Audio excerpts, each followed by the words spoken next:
देखा मार्केट में ये तलका मचौले हो बिरहा में स्टार्ट कैले बने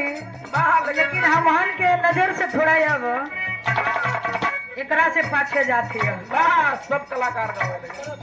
हाँ दोनों दुल्हन गर्मी महीना में ऐसा गर्मी देख के अपने पति से कलश किए राजा जी ये बर्दाश्त के बाहर हो ये 40-45 चलो था।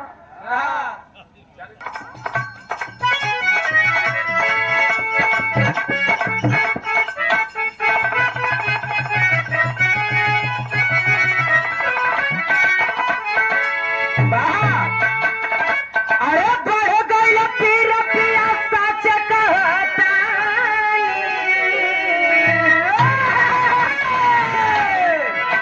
गुरु जी कौनो मेहरारू कहती है अब उधर से देखत रहा कैसे लावत थी पुरनकिए में लाई। अरे बढ़ गई पीर पिया सच कहता अरे बढ़ गई पीर पिया सच कहता जैसे चूहे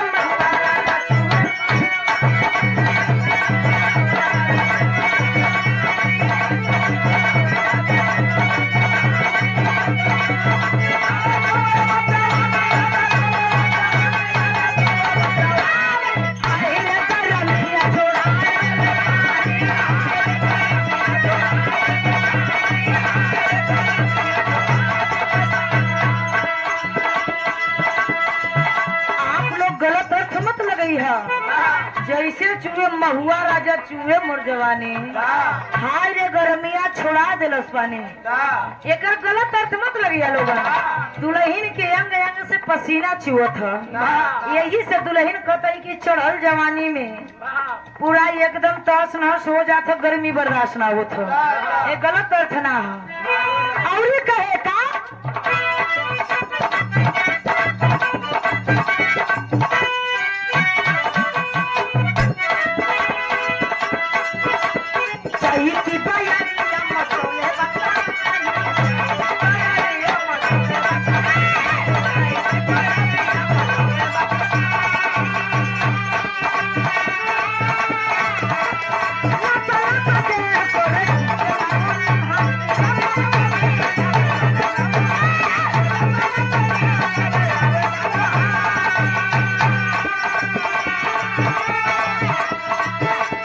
सही की बजारी हम चले बतावा